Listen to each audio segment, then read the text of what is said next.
요한복음 1장 29절 34절 말씀 한번 같이 말씀 받겠습니다. 이튿날 요한이 예수께서 자기에게 나오심을 보고 이르되 보라, 세상 죄를 지고 가는 하나님의 어린 양이로다. 내가 전에 말하기를 내 뒤에 오는 사람이 있는데 나보다 앞선 것은 그가 나보다 먼저 계심이라 한 것이 이 사람을 가리킴이라. 나도 그를 알지 못하였으나 내가 와서 물로 세례를 베푸는 것은 그를 이스라엘에 나타내려 함이라 하니라. 요한이 또 증언하여 이르되 내가 봄에 성령이 비둘기같이 하늘로부터 내려와서 그의 위에 머물렀더라. 나도 그를 알지 못하였으나 나를 보내어 물로 세례를 베풀라 하신 그이가 나에게 말씀하시되 성령이 내려서 누구 위에든지 머무는 것을 보거든 그가 곧 성령으로 세례를 베푸는 이인 줄 알라 하셨음이기에 내가 보고 그가 하나님의 아들이심을 증언하였노라 하니라. 아멘. 할렐루야. 오늘 우리 예배 끝나고 양갈비를 먹잖아요. 할렐루야. 그래서 이번 주에는 어떤 말씀으로 우리 함께 은혜를 나눌까? 양갈비를 먹으니까 좀 양을 먹을 때 양에 대한 의미를 한 번 더 생각해 보면 어떨까 싶어서 말씀을 준비하다 보니 또 하나님의 은혜가 굉장히 컸습니다. 우리 육간사님께서 말씀의 실제를 또 이렇게 나누면서 그런 얘기를 했죠. 땅을 달라고. 예. 사실은 우리 인생을 이렇게 돌아보면은요, 제가 한번 사람들의 현재 평균 수명을 한번 찾아봤어요. 21년도 기준에서 남자가 80.6세입니다. 그리고 21년도예요. 그리고 여자분들이 86.6세예요. 할렐루야. 역시 여자들이 오래 살아요. 자, 그런데 현재 21년 기준입니다. 그런데 이제 저와 여러분이 이제 앞으로 계속 나이가 들어갈 건데요. 앞으로는 몇 세 시대가 될까요? 기대 수명이 아마 점점 더 나이가 들어가겠죠. 그래서 아마 제가 볼 때는 아무리 못해도 아마 제 또래들은 100세 이상은 살지 않을까. 별로 안 좋아하시네. 아마 기대 수명이 그 정도까지는 늘어날 것 같아요. 자, 그런데 아까 이제 유관사님 저기 얘기를 할 때 그런 이제 생각을 좀 했습니다. 이제 유관사님이 아마 은퇴를 하면은 60대가 되잖아요. 60대가 되면 은퇴가 되는데 은퇴하고 나서도 몇 년을 더 살아야 돼요?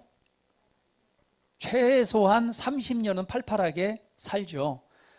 뭐 인생을 나눠보면은 우리가 30대를 1기로 한다면 어릴 때부터 자라난 30대, 30대부터 60대까지 2기 인생으로 한다면 끝난 것이 아니라 앞으로 또 30년을 더 살아야 돼요. 그러면 우리가 앞으로 30년을 어떻게 살 것인가에 대한 부분을 생각해 보는 건 굉장히 중요한 일이겠죠. 그래서 저는 육간사를 보면서 그런 생각을 했습니다. 사실은 이 땅 얘기를 하기 전에 그런 마음이 들었어요. 육간사님은 참 양을 잘 굽잖아요. 양고기도 잘하고 그다음에 농사를 굉장히 잘 짓잖아요. 하나님께서는 분명히 뭔가 내게 잘할 수 있는 것을 가지고 하나님의 일들을 나타내시잖아요. 그래서 그걸 보면서 지금 학교에서는 이렇게 또 아이들과 복음도 나누고 학교 얘기했지만 은퇴한 이후에 어떤 삶으로 아마 하나님의 영광을 나타낼까? 생각해 볼 때 그런 기도가 됐어요. 하나님, 땅을 주세요. 사실은 그리고 땅을 차지하게 되고 거기서 농사를 지어서요. 그 양갈비 가든 파티를 할 수 있는 장소를 만들 거예요.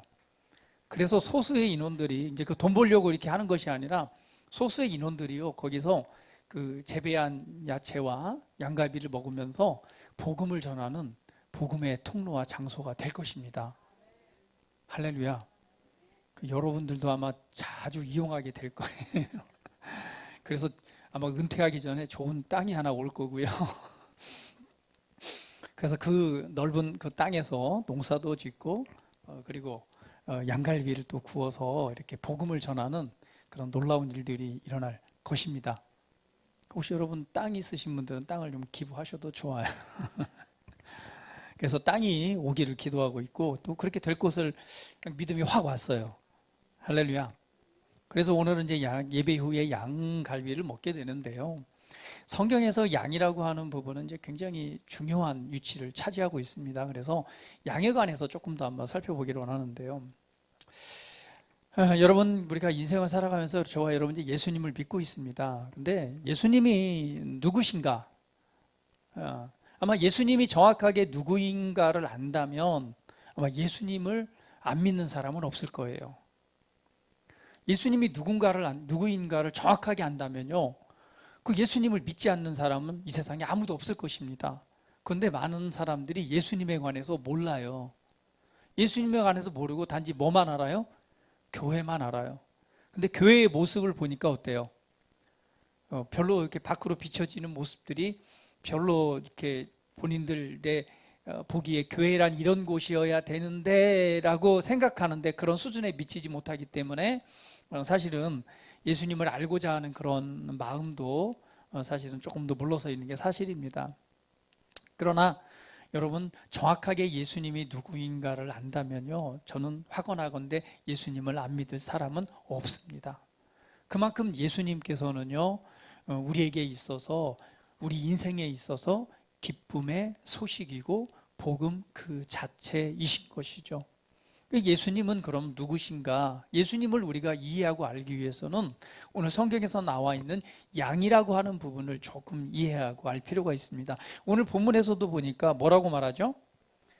예수님보다 6개월 먼저 태어난, 2000년 전에 6개월 먼저 태어난 그 세례 요한이 예수님이 오시는 것을 보고 이렇게 말씀하죠. 보라, 세상 죄를 지고 가는 하나님의 어린 양이로다. 자, 근데 왜, 여러분 생각해 보셨습니까? 왜 예수님을 보고 세상 죄를 지고 가는 하나님의 어린 양이라고 했을까요? 왜 예수님은 양이 되셔야 될까요? 세상 죄를 지고 가는 하나님의 송아지를 봐라 할 수도 있잖아요. 왜 예수님은 이 어린 양으로서 이렇게 나타나셨을까요? 그리고 또 그 내용을 보게 되면 요한이 얘기를 하죠. 그런데 그는 그 징조가 있었던 것이죠. 하나님께서 하늘로부터 성령이 그 위에 임하는 걸 보면 그가 하나님인 줄 알라, 하나님의 아들인 줄 알라. 그래서 세례 요한이 그 증거를 보면서 말하기를 마지막에 내가 보고 그가 하나님의 아들이심을 증언하였다라고 말합니다. 그러니까 예수님은 어린 양으로 이렇게 대표돼서 세상 죄를 지고 가는 하나님의 어린 양이다라고 표현하는데 왜 예수님은 어린 양이 되셔야 됐을까요? 오늘 양고기를 먹기 전에 그 양에 대해서 조금 살펴보기로 합니다. 자, 양은 성경에서 어느 부분에서 나오냐면 태초에 아담과 하와가 하나님께 창조함을 입고 에덴이라는 동산에서 살아가게 되죠. 그런데 태초의 사람인 이 아담과 하와가 하나님을 배반하고 거역하는 일을 하게 됩니다. 그에 대한 결과로 말미암아 에덴이라고 하는 이 낙원에서 영생하는 그곳에서 이게 쫓겨나게 되죠. 그리고 나서 아담과 하와가 자녀를 생산합니다. 그 자녀가 대표적으로 누구죠? 가인과 아벨이죠. 그런데 가인과 아벨이 성경을 보게 되면 가인과 아벨이 하나님께 예배를 드리죠. 제사로 제물을 드리는데 가인은 농사하는 자였고 아벨은 양을 치는 자였습니다. 그래서 아벨이 처음으로 흠없는 어린 양을 가지고 하나님께 제물로 드리는 제사를 드립니다. 이게 무슨 제사죠? 희생 제사라고 볼 수 있죠. 그리고 그 일로 인해서 하나님께서 이 아벨의 제사를 받으시죠.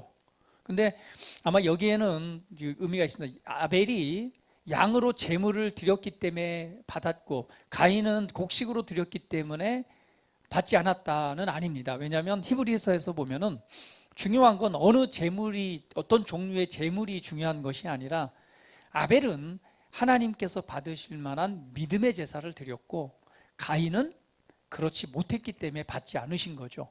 그래서 가인이 화가 났습니다. 화가 나서 왜 동생 제사는 받고 제 거는 받지 않습니까? 막 울그락불그락 하는 거예요. 근데 하나님께서 지적을 하시죠. 너 왜 이렇게 성내고 화를 내느냐? 너 알잖아. 왜 안 받았는지. 왜 알잖아. 니도 알고 있잖아. 근데 이 분을 삭히지 못하고 어때요? 그냥 동생 아벨을 몰래 가서 죽여버립니다. 최초의 살인사건이 일어나게 되죠. 그리고 그 아벨이 하나님께 제물로 드린 제사를 통해서 뭐가 돼요? 죽임을 당하면서 그 피가 땅으로 흘러 들어가고 그 땅이 호소하기 시작하는 거죠. 자, 이게 이 첫 번째 사건입니다. 그때 보면은 양을 제물로 드리는 희생 제사가 시작이 돼요. 그리고는 조금 더 성경을 보니까 아브라함 때 보니까 또 어떤 일이 일어나요? 아브라함이 하나님께서 아브라함에게 저 독자를 주시잖아요. 약속 이삭을 주잖아요. 근데 정말 이 나이 먹어서 얻은 아들을 하나님께서 아브라함을 시험하면서 말합니다. 야, 네 아들을 제물로 바쳐라. 그래가지고 아브라함이 그 이삭에게 뭘 지고 제물로 드릴 장작을 지게 하고 함께 산으로 올라가는 거죠. 거기가 바로 모리아 산입니다. 그 모리아 산에 도착을 해서 드디어 장작을 올려놓고 거기에 이삭을 제물로 올려놓은 다음에 뭘 하죠?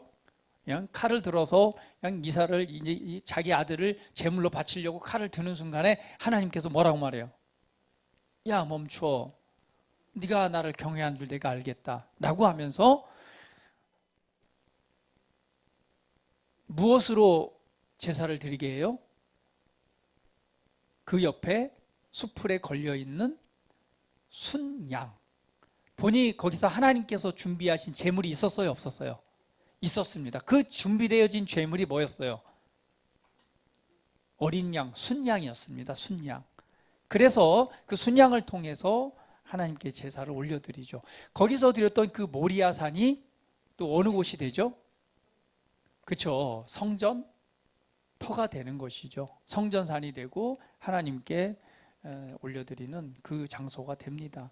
자, 여기에서도 보게 되면 결국은 뭐예요? 이삭은 누굴 상징하죠? 예수님을 상징하죠. 이게 십자가를 지고 그곳에 올라가는 그런 예수님을 상징합니다. 그런데 그 예수님을 상징하는 이삭을 대신해서 무엇이 있었죠? 순양이 있었죠. 그 양이 하나님께 드려지는 희생 제물로 드려집니다. 또 성경을 쭉 보게 되면은 또 어떤 일이 보면은 한번 볼게요. 창세기 22장 13절 한번 읽어보고 지나갈게요. 같이 한번 읽어봅니다. 시작. 아브라함이 눈을 들어 살펴본즉 한 순양이 뒤에 있는데 뿔이 수풀에 걸려 있는지라 아브라함이 가서 그 순양을 가져다가 아들을 대신하여 번제로 드렸더라. 그래서 아들을 대신해서 하나님께 제물을 올려드리는 것이 바로 순양이었습니다. 그런데 이 양에 관해서 또 말하기를 성경에서 가장 중요한, 여러분 잘 알고 있는 이제 유월절의 어린 양으로 나타나게 되죠. 출애굽기 12장 5절 말씀 같이 읽어볼게요. 같이 읽어봅니다. 시작.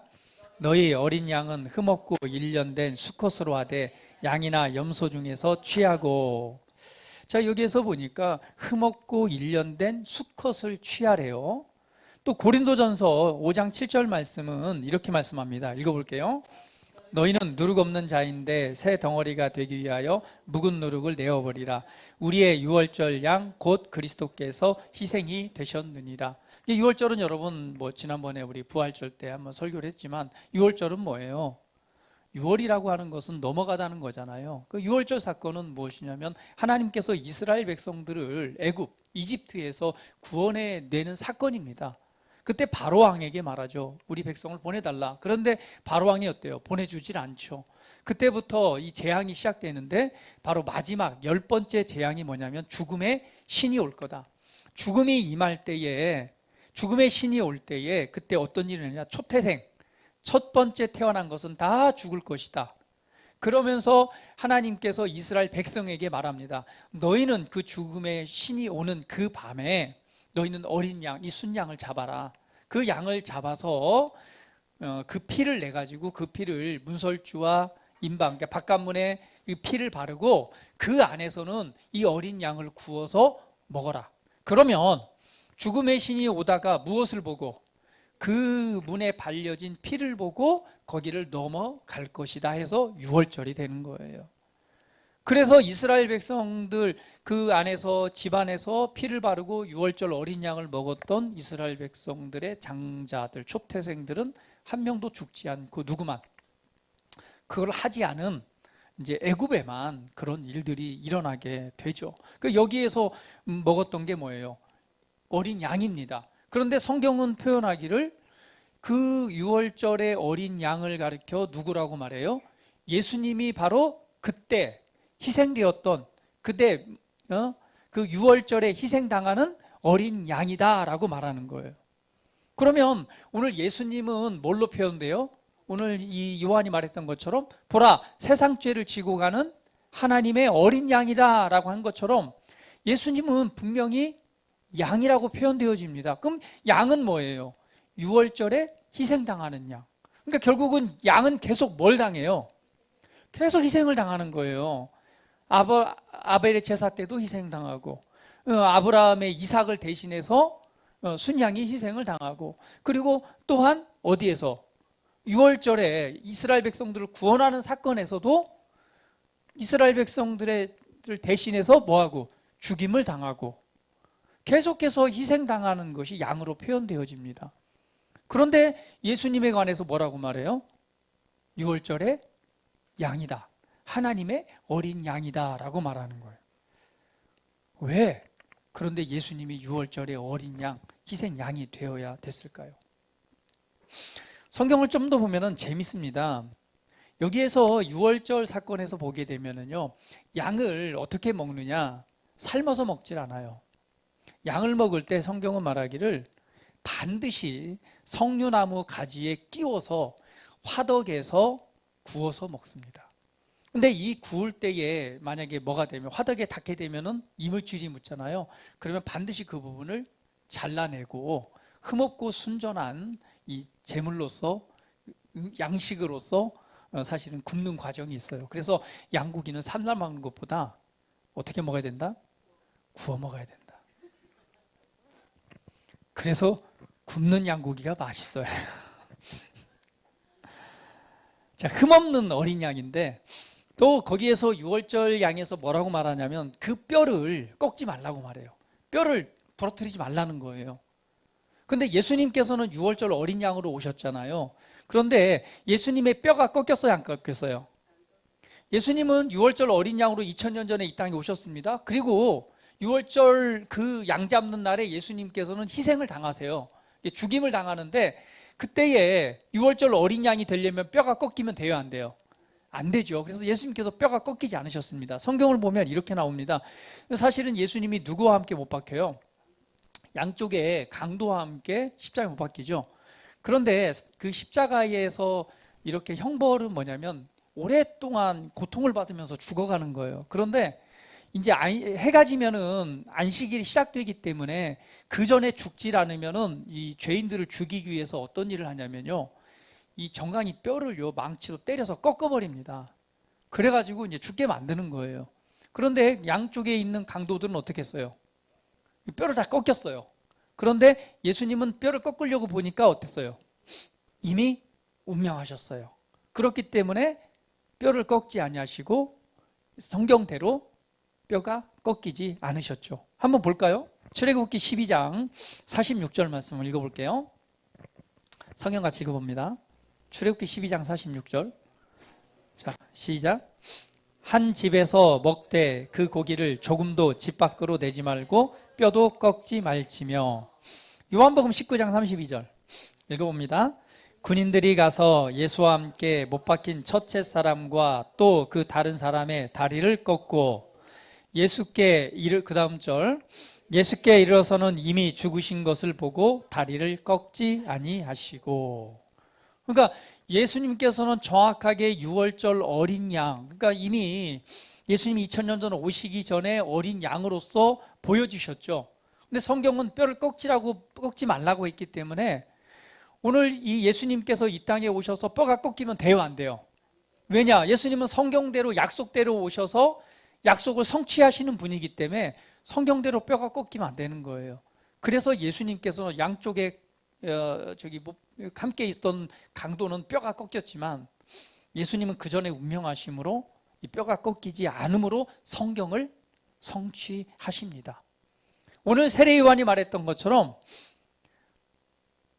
예수 그리스도 2000년 전에 오신 우리 육신의 몸을 입고 오신 예수님은 정확하게 뭐라고 말하는 거예요? 하나님의 아들임을 증언했다고 말하잖아요. 그러니까 성경대로 이 땅에 오신 하나님, 그분이 예수님이십니다. 그런데 그 예수님이 정말 하나님이 돼야 되는 이유는 성경대로 오셔야 되는 거예요. 그래서 예수님은 유월절 어린 양으로 오셨고 그 양 잡는 날에 잡히시고 죽임을 당하는데 성경대로 뼈가 꺾이지 않으셨다라고 말합니다. 그러니까 보니까 이 양이라고 하는 부분은 분명히 무엇을 얘기를 해요? 양은 희생 제물, 그리고 예수님을 상징합니다. 그러면 예수님은 왜 양이 되셔야 됐을까? 왜 예수님은 양으로 표현되어져야 됐을까? 성경을 보면 그 해답을 알 수가 있어요. 이사야서 53장 6절 말씀 같이 읽어봅니다. 자, 같이 읽어볼게요. 시작. 우리는 다 양 같아서 그릇 행하여 각기 제 길로 갔거늘 여호와께서는 우리 모두의 죄악을 그에게 담당시키셨도다. 이사야서 53장 6절에 예언하기를 우리는 다 양 같아서 라고 말한 건 뭐예요? 우리는 양이라는 거죠. 그러니까 우리가 양입니다. 그래서 이 양들이 그릇 행하여 잘못 행하여 그냥 자기 마음대로 자기 각자의 길로 간 거예요. 그것을 죄악이라고 말하는데 하나님께서는 그 우리 모두의 죄악을 누구에게? 예수님에게 담당시키셨도다 라고 말합니다. 시편 100편 3절 말씀 한번 읽어볼게요. 자, 읽어봅니다. 시작. 여호와가 우리 하나님이신 줄 너희는 알지어다. 그는 우리를 지으신 이요 우리는 그의 것이니 그의 백성이요 그의 기르시는 양이로다. 하나님께서 말씀하기를 이렇게 하나님이 우리 하나님이신 너희는 알지어다. 그는 하나님은 누구다? 우리를 지으신 분, 그러니까 우리를 만드신 분이래요. 그러므로 우리는 그의 것이 돼요. 그리고 우리는 그분의 백성이래요. 그러면서 표현하기를 그의 기르시는 양이다 라고 표현합니다. 또 볼까요? 에스겔서 34장 31절 말씀 읽어봅니다. 시작. 내 양 곧 내 초장의 양 너희는 사람이요 나는 너의 하나님이라 주 여호와의 말씀이니라. 여기에도 보니까 하나님께서 너희는 내 양 곧 내 초장의 양 너희는 사람이다 라고 말합니다. 그러면 오늘 양이라고 하는 것은 누구를, 하나님 입장에서 누굴 표현하는 거예요? 하나님께서 양은 누굴 말하고 있는 거예요? 그렇습니다. 우리를 양으로 표현하시는 거예요. 그러면 예수님께서 그러면 양이 되셔야 했던 이유는 뭐예요? 우리가 양이기 때문에. 결국은 뭐예요? 양인 내가 죄악으로 인해서 뭐 해야 되는데? 희생당해야 되는데 우리를 대신해서 하나님의 아들이신 예수님이 뭐가 되시는 거예요? 희생 양이 대신 되시는 거예요. 그래서 예수님을 어린 양이라고 표현을 하는 것입니다.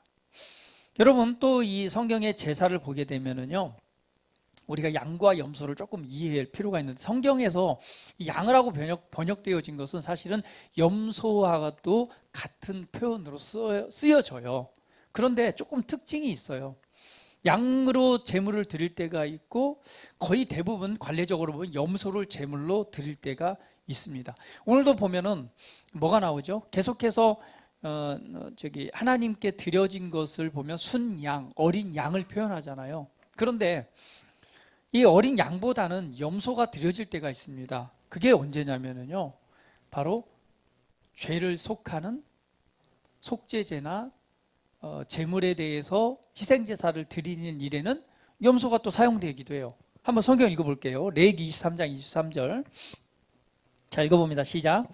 여호와께서 모세에게 말씀하여 이르시되 24 이스라엘 자손에게 말하 이르되 일곱째 달 곧 그 달 첫 달은 너희에게 쉬는 날이 될지니 이는 나팔을 불어 기념할 날이요 성해라. 민수기 28장 15절 말씀. 또 상번제와 그 전제외에 순년소 한 마리를 속죄제로 여호와께 드릴 것이니라. 아론은 여호와를 위하여 제비 뽑은 염소를 속죄제로 드리고. 레위기 16장 10절. 아사셀을 위하여 제비 뽑은 염소는 산채로 여호와 앞에 두었다가 그것으로 속죄하고 아사셀을 위하여 광야로 보낼지니라. 이제 여기에서 보면 계속 염소에 대한 부분이 나옵니다. 자, 여기에서 보면은요, 우리가 그 성경을 좀 이해할 때 양과 염소를 이해할 필요가 있어요. 그 양이 의미하는 건 무엇일까? 염소가 의미하는 건 무엇일까? 왜 하나님께 속죄 제사를 드릴 때 그 염소 두 마리를 잡잖아요. 한 마리는 피를 내서 죽임을 당해서 그 피를 제단에 뿌리고, 한 마리의 염소는 어디로 보내요? 광야로 보내는 일을 하잖아요. 그걸 아사셀 염소라고 말합니다. 근데 이 속죄제에, 대속죄일에 드리는 속죄 제사에 왜 이 염소를 사용했는가? 성경에서 그들의 이제 문화 속에서 보면은요, 양과 염소가 굉장히 대비됩니다. 양은요, 뭘 상징하냐면요, 양은요, 특별히 순양은 명예를 상징합니다. 왜 이 명예가 상징되어지냐면요, 순양의 특징이 있대요. 순양이 그 무리를 거느리는데 그 양 무리를요, 뭐 한 50마리 뭐 이렇게 이상 이렇게 돌보는데요, 순양은 그 양을 돌보는 일에 있어서 굉장한 그 책임감? 그러니까 이런 거죠. 보통은 이제 수컷이 있으면 거기에 따른 게 뭐야? 암컷들이잖아요. 이 암컷을 굉장히 보호하고 그 무리를 지키는 역할을 하는 게 이 순양이랍니다. 그래서 이 양은 남자를 상징하고 또 염소는 여자를 상징한대요. 그래서 이 중동 지방에서 보면 여자들은 사람들의 이 머리를 헤아리는 수에 들어가요, 안 들어가요? 안 들어가잖아요. 오직 남자 중심이잖아요. 그래서 이 남자 명예를 상징하고 가장을 상징하는 것이 바로 순양입니다. 그런데 염소는 반대로 수치를 상징해요. 염소의 특징은 뭐냐면요, 염소는요, 예를 들면은 이제 짝짓기를 할 때 암컷을 취하잖아요. 근데 암컷을 해서 취했어. 그러다가 그 암컷을 버려요. 그리고 다른 순염소가 그 버린 암염소를 또 취합니다. 한마디로 난장판이에요. 개판이에요. 그래서 염소는 명예롭지 못하다 해서 수치를 상징하는 거예요. 그래서 성경에서 이 양을 상징할 때는 명예를 상징하는데, 성경은 이렇게 말해요. 이사야서 53장 7절 말씀에 보면 이런 말씀이 나옵니다. 같이 한번 볼게요. 이사야서 53장 7절 말씀. 이사야서 53장 7절 말씀 첫 번째에 있어요. 창세기 다음에. 자, 여기에서 보면은요, 이런 말씀이 나오는데 같이 읽어볼게요. 시작. 그가 곤욕을 당하여 괴로울 때에도 그의 입을 열지 아니하였으며 마치 도수장으로 끌려가는 어린 양과 털 깎는 자 앞에서 잠잠한 양같이 그의 입을 열지 아니하였도다. 자, 이 모습은 누구예요? 예수님의 모습이 그 모습 그대로. 그러니까 예수님께서 도수장으로 끌려가는 어린 양, 털 깎는 자 앞에서 잠잠한 양 같았다라고 말합니다. 여기에서 보면 이 양에 대한 모습이 어떤 모습으로 비춰주세요? 도수장으로 끌려가는 어린 양, 털 깎는 자 앞에서 잠잠한 양같이 그의 입을 열지 않아였도다. 그러니까 뭐 어린 양이 어때요? 막 쫄아가지고 그냥 이제 죽을 거라고 아무 꼼짝도 못하고 끌려가는 그런 연약한 모습으로 보여지잖아요. 그러나 이것은 이제 우리의 해석이고, 성경적으로 본다면은 이 양은 어떤 양이에요? 명예를 지키는 양이에요. 가족을 위해서 희생할 줄 아는 명예를 지키는 양을 표현합니다. 그래서 예수님께서는 이 순양이 되시는데 뭐예요? 예수님의 사명은 무엇이에요? 우리를 구원하기 위해서, 우리에게 생명을 주기 위해서, 우리를 지키기 위해서 그분이 뭐 하는 거예요? 대신 죽음의 자리를 걸어 들어가는 거잖아요. 그때에 분명히 그분은 뭐 할 수 있어요? 거기를 벗어날 수도 있고, 우리를 위해 죽지 않을 수도 있어요. 그런데 그분은 뭐 하기 위해서? 가족을 지키고 우리를 구원하시기 위해서 신음소리, 그러니까 뭐죠? 막 야, 아파 죽겠어, 내가 왜 죽어야 돼, 이런 것이 불평불만이 아니라 아무 잠잠한 어린 양과 같이 아무 말 없이 뭐 하는 거예요? 그대로 그 길을 걸어가시는 거예요. 그래서 예수님을 이 순양에 표현하는 것입니다. 예수님께서 십자가상에서 뭐 여러분 가상칠언 잘 아시잖아요. 거기에서 예수님께서 마지막으로 하신 말이 뭐예요? 하나님, 하나님, 어찌하여 나를 버리셨나이까? 그리고 뭐라고 말해요? 내가 다 이루었다. 그러니까 이 죽음의 자리에 나아가는 동안 누구처럼?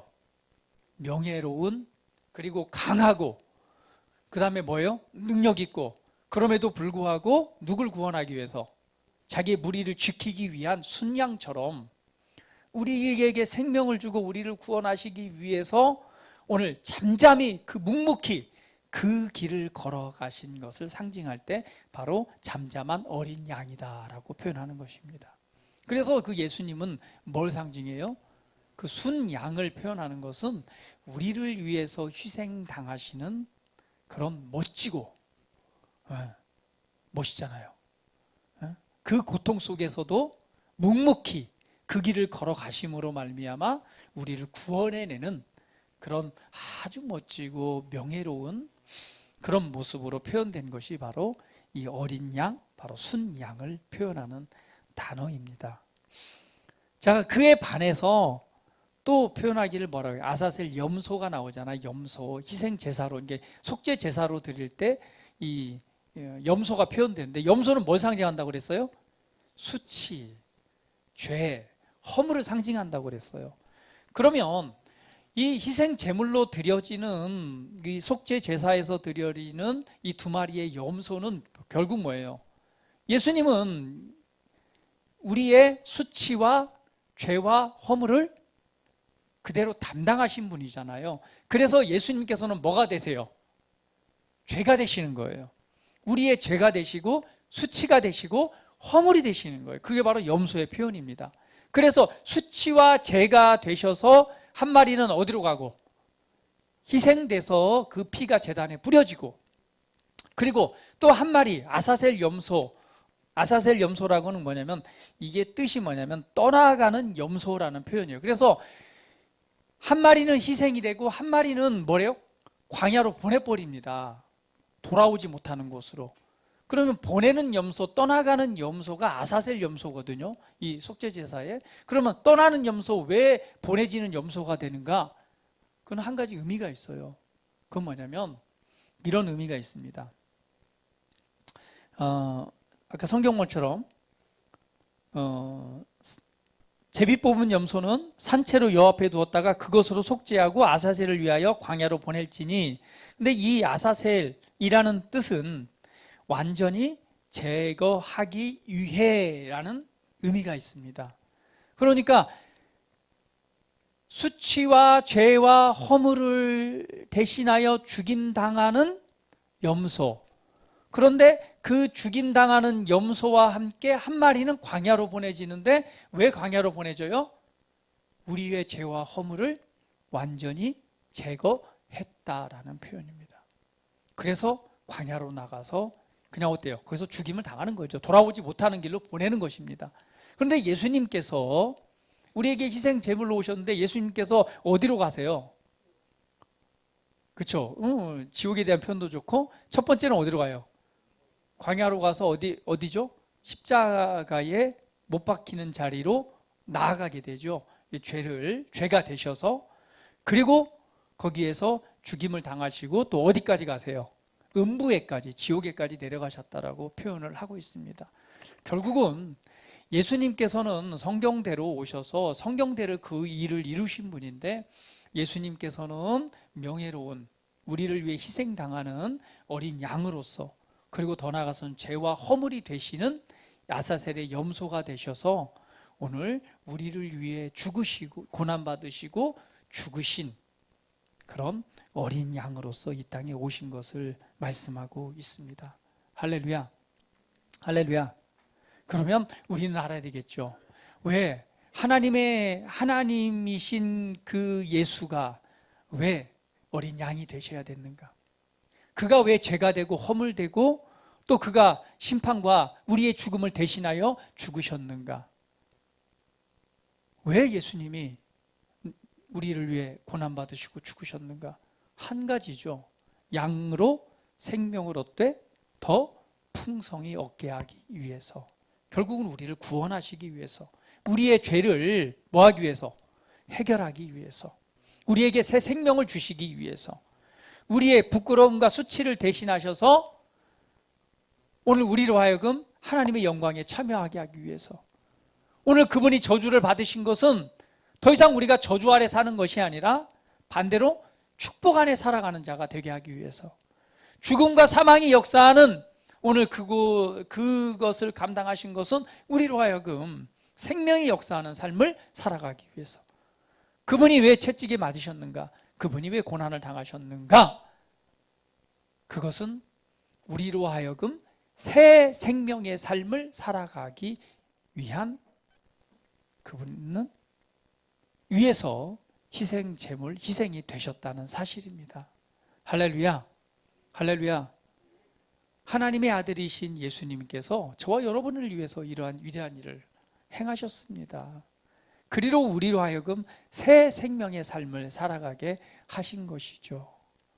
그러면 그거잖아요. 요즘에 이제 예전에 부모님들이 항상 고생을 많이 하셨어요. 근데 대부분 뭐 때문에 고생을 많이 하셨어요? 그렇죠. 지금 부모님들도 역시 자녀를 위해서 많이 하지만 아마 예전에 부모님들이 훨씬 더 자녀를 위해서 희생을 많이 해요. 오직 뭘 위해서? 자녀의 성공과 자녀가 잘 되는 것을 위해서 무지하게 고생하셨습니다. 근데 왜 그런 고생을 감내했을까요? 왜 그런 희생을 감내했을까요? 나처럼 이게 어려운 거 살지 않고 조금 더 잘 살게 하기 위해서 그 고생을 감내했어요. 그럼 예수님께서 왜 그런 희생을 감당하시고 왜 그런 고난을 받으셨는가? 한 가지예요. 저와 여러분에게 뭘 주기 위해서? 더 좋은 삶을 주기 위해서. 성경을 표현하기를 평화를 누리고 샬롬의 은혜를 주기 위해서. 할렐루야. 할렐루야. 그러므로 여러분 슬퍼하지 마시고 절망하지 마시고 괴로워하지 마시고 우울해하지 마시고 해피하십시오. 옆 사람 보시면서 해피하세요.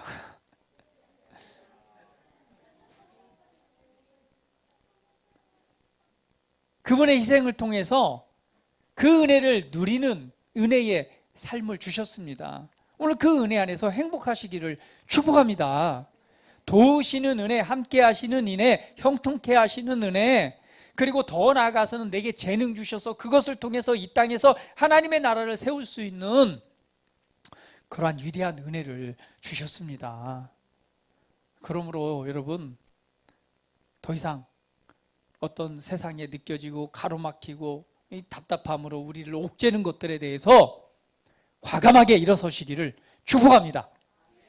선포하세요. 이러한 삶은 내 삶이 아니야.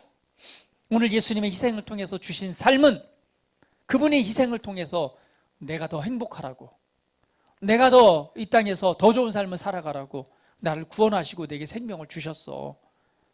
이것이 바로 내 삶이야. 나는 이런 삶을 살아가는 건 너무 당연해. 질병으로 인해서 고통받는 삶은 하나님이 내게 주신 삶이 아니야. 그것 때문에 예수님이 희생당하셨어. 나는 여기서 걸어 나올 거야.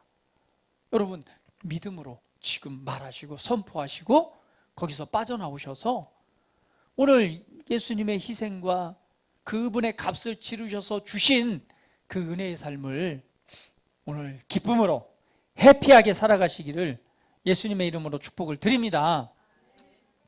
그러면서 예수님께서 마지막으로 양에 관해서 뭐라고 말하냐면 예수님께서 말씀하시고 예수님이 양이 되셨잖아요. 그러면서 예수님은 또한 그 양들의 목자가 되십니다. 그러면서 말하기를 뭐라고 하냐면 요한복음 21장에 보면 베드로에게 이런 질문을 하잖아요. 베드로야, 요한의 아들 시몬아, 네가 다른 사람들보다 나를 더 사랑하느냐? 그때 베드로가 대답합니다. 아유 주님, 내가 주님을 사랑하는 줄 주께서 아시잖아요. 그랬더니 예수님 말씀합니다. 내 양을 치라. 다시 또 묻습니다. 야 베드로야, 네가 나를 다른 사람보다 더 사랑하느냐? 그때 또 말하죠. 아유, 주께서 아십니다. 내 양을 먹이라. 그리고는 마지막 세 번째로 또 한 번 물으시죠. 여기에는 이제 원어를 보게 되면 그 사랑에 대한 의미와 깊이가 조금은 다르지만 중요한 것은 그것입니다. 예수님께서 나의 양을 뭐라고 하는 거예요? 치라, 먹이라, 돌보라 라고 말하는 것이죠. 결국은 뭐예요? 우리를 위해서 희생당하신 어린 양이신 예수님께서, 또 우리도 뭐죠? 우리도 양이잖아요. 근데 양이면서 동시에 우리는 또 어떤 자가 되는 거예요? 양을 먹이고 돌보는 자. 구원받은 양이면서 우리는 또 뭐예요? 그 양을 돌보는 자, 먹이는 자가 되는 거예요. 그래서 이것이 우리 인생을 향한 부르심이고 방향입니다. 우리는 양으로서 이 구원받은 어린 양이기도 하지만 더 나아가서는 뭐예요? 양을 돌보는 일을 할 수 있는 자, 그게 우리의 부르심입니다. 그래서 여러분, 더 높은 차원의 부르심을 바라보십시오. 예. 이 땅에서 그냥 은혜를 누리는 것, 이것은요, 그냥 뭐라고 해야 되죠? 그냥 하나님께 주시는 놀라운 축복과 은혜를 누리는 삶은요, 그냥 평범한 삶이에요. 오늘 그 은혜를 누리지 못하면 마이너스 인생입니다. 그러나 플러스 인생이 돼야 돼요. 플러스 인생은 뭐냐면 바로 그분이 우리를 향한 부르심을 이루어드리는 삶입니다. 우리 서두에 말씀 육간사님, 이제 땅을 사가지고요, 그곳에 멋진 농장을 꾸밀 거예요. 아마 제가 볼 때는 최소 500평 이상은 아마 농사를 충분히 지을 수 있을 것 같아요. 은퇴하고 나면 시간도 많으니까 1000평도 가능할 것 같아요. 그 정도 농사를 지면서, 자, 근데 뭘 하죠? 그곳에 양갈비를 굽고 뭘 하는 거예요? 내게 주신 재능을 통해서 복음을 나누는 기회로 삼는 거예요. 복음을 나누고 사람들의 삶의 기쁜 소식을 전하고 그들의 삶을 변화시킬 수 있는 은혜를 간증하고 나누는 그런 터전, 그런 장소가 될 것입니다. 이것이 뭐예요? 부르심입니다. 오늘 하나님께 저기 뭐 여러분 각자의 사명이 있다면 뭐 선교지에 들어가서 목숨을 버릴 사람도 있겠지만 모두가 그런 사명을 받은 것은 아닙니다. 각자에게 주신 재능과 은혜를 따라서 하나님의 부르심을 이루어드릴 수 있는 삶이 있는 것입니다. 그래서 여러분, 첫 번째, 이 주신 하나님의 은혜를 마음껏 누리시고 해피하시면서 그 은혜를 통해 이기고 승리하는 삶을 살아가시고, 더 나아가서는 우리 인생을 향한 더 높은 차원의 부르심을 바라보심으로 하나님께서 여러분을 통해 행하시는 위대한 일을 바라보시고 간증하시고 영광 돌려드리시기를 예수님의 이름으로 축복드립니다. 오늘 저와 여러분은 예수님을 믿습니다. 오늘 예수님을 믿는 축복과 은혜가 저와 여러분 안에 있습니다. 오늘 예배 이후에 양가비를 맛있게 뜯으시면서 오늘 그 어린 양으로 오신 또 예수님의 은혜와 6월절의 어린 양과 또 이 의미들을 한번 생각해 보시면서 해피한 시간 되시기를 예수님의 이름으로 축복을 드립니다. 다 같이 기도드리겠습니다. 우리 함께 드릴 때에 우리 받은 말씀을 한번 상고하시면서 함께 고백하고 기도드리는 시간 같습니다. 기도합니다. 할렐루야. 아버지 감사합니다. 하나님의 어린 양이신 예수님께서 이 땅에 오셨습니다. 세상 죄를 지고 가는 하나님의 어린 양이십니다. 오늘 우리는 다 양 같아서 그릇 행하여 각기 제 길로 갔지만 하나님께서는 우리 모두의 죄악을 그에게 담당시키셨습니다. 그래서 예수님은 양이 되셨습니다. 희생당하는 양, 우리를 대신하여 고난받는 양, 우리를 대신하여서 수치를 당하는 양, 우리를 대신하여서 죽임을 당하는 양이 되셨습니다. 예수님은 하나님이십니다. 예수님은 하나님의 아들이십니다. 하늘로부터 오신 분입니다. 그런 일을 당해야 될 아무런 이유가 없지만 오직 우리를 사랑하셔서 우리를 대신하여 우리를 구원하시고 우리에게 새 생명의 삶을 주시기 위해서 예수님께서는 그 길을 묵묵히 명예롭게 걸어가신 순 양처럼, 어린 양처럼 그 길을 걸어가셨습니다. 그리고 명예를 지키셨습니다. 오늘 그 일을 통해서 우리는 그 은혜를 누리는 자가 되었습니다. 오늘 우리 삶에서 예수님을 믿고 있다면 오늘 그 평화를 누리고 있는가? 오늘 누리고 있지 않다면 내게 주신 평화를 주장하고 어둠 속에서 빠져나오고 질병 안에서 빠져나오고 억눌림 속에서 빠져나와 참된 자유와 평화를 누리는 삶을 살아가게 하시고, 더 나아가서는 우리 각자를 향한 하나님의 놀라운 부르심을 꿈꾸고 소망하고 바라보면서 더 높은 차원의 삶을 바라보며 믿음으로 나아가는 오늘 그러한 우리 믿음의 삶이 되게 하시옵소서. 우리의 삶은 아름답습니다. 왜냐하면 하나님께서 함께 계시기 때문입니다. 우리의 삶은 아름답습니다. 왜냐하면 우리를 향한 하나님의 놀라운 계획이 있기 때문에 그렇습니다. 우리의 삶은 아름답습니다. 왜냐하면 하나님께서 인도하시고 이끄시기 때문에 그렇습니다. 오늘 우리 마음을 다해 하나님을 의지하고 신뢰함으로 오늘 그리스도 안에서의 참된 자유의 삶을 살아가는 우리 사랑하는 그리스도의 향기교회 모든 지체들 되게 하시옵소서. 오늘 그 은혜를 주신 주님을 찬양하며 존귀하신 예수 그리스도의 이름으로 기도합니다. 아멘.